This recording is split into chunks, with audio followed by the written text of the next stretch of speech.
So a couple weeks ago, I released a video talking about the leaked weapons for the upcoming Killing Floor 2 Christmas Update 2020.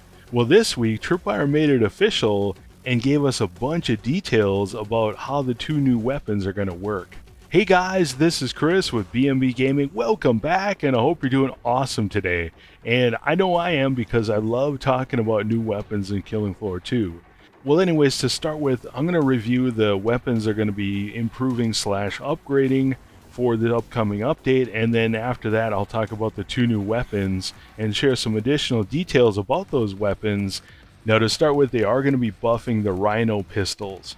Here they say they're going to reduce the shrapnel spread from environmental impacts in order to improve the floor shots reaching their desired targets. Along with that, they're also going to increase the shrapnel spread from Z impacts in order to improve the shrapnel hitting other Zs arranged behind the target. Also, they're going to increase the bullet damage, and finally they're going to fix the half reload being slower than the full reload for the Rhinos.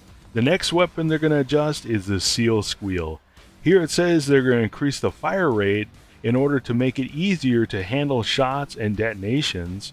They're also going to reduce its weight in order to allow for new loadout options. In addition, they're going to increase the spare ammo, and they're also going to add the ability to interrupt the reload. With the Fire Axe, they're going to increase its damage, increase its stun power, and they're also going to increase the stumble power of the Bash. And finally, with the HRG Buckshot revolvers, they're going to decrease the recoil, and they're also going to decrease the spread. Now, as far as the new weapons coming in the Killing Floor 2 Christmas Update 2020, we have the HRG Vampire.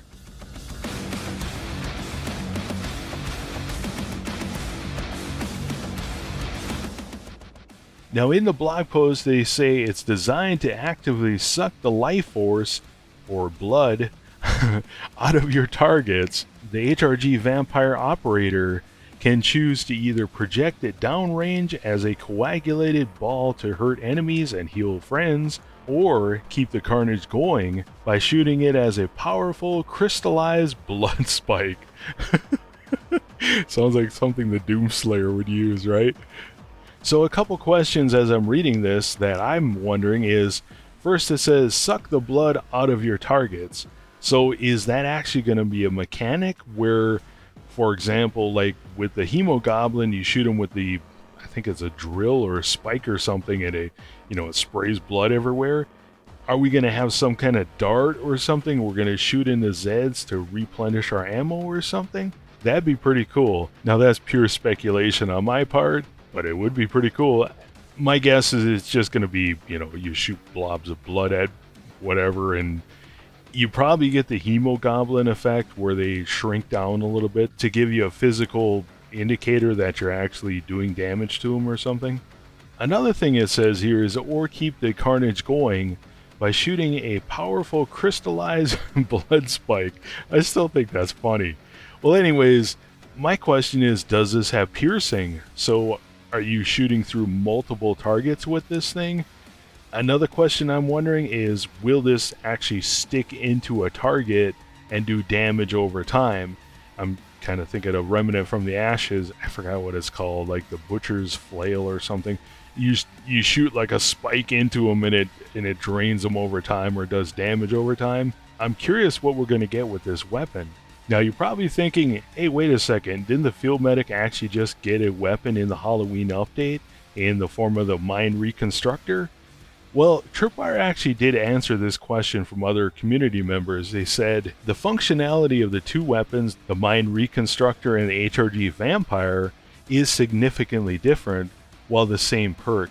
Additionally, we do try to be cognizant of which perks we offer as paid DLC and which we offer as free HRG weapons, as we know not everyone. So the second weapon coming in the Christmas Update 2020 is called the Frostfang.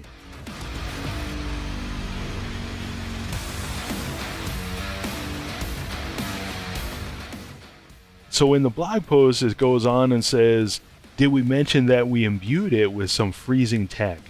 Supports and berserkers, get ready to wield the ultimate in close quarters offense. Your shells will freeze your opponents, and your axe will shatter them with extreme force. Get ready to sculpt some Zeds. Sounds like an infomercial.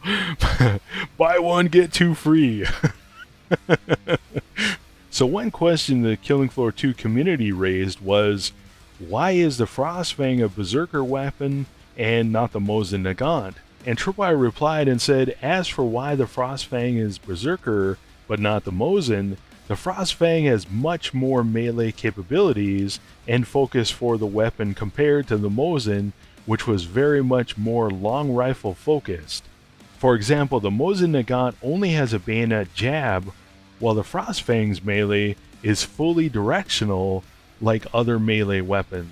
So with the Mosin Nagant, melee functionality wasn't strong enough to fit the Berserker class just because it can block. So with the Frostfang, obviously it's for support, it's for Berserker, and it's for Survivalist. Now I was curious how exactly this weapon is going to work because, we only have so many buttons. Right, we're gonna lose some functionality here with either the melee or the shotgun part of this weapon. Well, I asked Tripwire Stone on Twitter, who was awesome and gave us more information about this weapon. So the first bit of information we got about the Frostfang for Berserker is that the Berserker's light attack skills are gonna buff the Frostfang's melee attack. So to me that obviously means that the Frostfang is not gonna have a heavy attack. So are we going to use alt fire in order to use the melee component of the Frostfang? Should be interesting to find out. Now one thing that I'm really curious about and actually pretty excited about here is, how is this weapon going to work on Survivalist?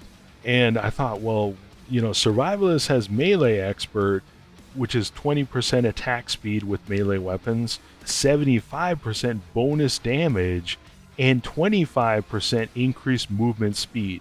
So I asked Tripwire Stone on Twitter about that, whether Melee Expert would work with the Frostfang. He actually asked the development team and they responded and said yes. We configured the weapon to be affected by the Melee Expert skill. Bonus damage will be applied to the melee attacks, not to the shots. Bonus melee attack speed will also be applied to the melee attacks, and again won't modify the rate of fire for the shotgun part of the Frostfang, and also the movement speed is applied to the player when carrying this weapon. So I think potentially a Frostfang could be a special weapon for the Survivalist. Being that you get the reload buff from heavy weapon training, you're also going to get Melee Expert, so 25% movement speed, huge advantage. Plus, 75% increased damage with melee and also melee speed. Ooh, I think it could be really fun. Along with that, obviously I love Spontaneous Zedsplosion. So you stack that on top of that, I don't know, this could be a really, really fun weapon on Survivalist. So what do you guys think? Let me know in the comments below. Are you excited about the Frostfang? Are you excited about the HRG Vampire? What do you think about the buffs that they're doing to these different weapons like the Rhino, etc.? Let me know what you think. For me, I'm excited about the HRG Vampire. I'm curious, how far they went with this weapon. Does it just shoot blobs of blood at stuff? Or, is there another mechanic where you actually are sucking, blood or life force out of different Zeds, etc.? That should be interesting. Now with the Frostfang, I'm excited about trying it with support. I'm really excited about trying it with Berserker, and I'm cautiously optimistic that it's going to be amazing on Survivalist. Now for me, the Melee Expert skill on Survivalist has always been kind of strange and not useful at all. I mean, yeah, if you spawn first wave with the shovel or something, you kind of use it.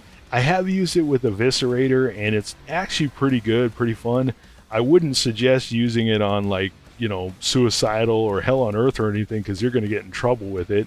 But I think the Frostfang is actually going to change that, because I think it could be really good on Survivalist.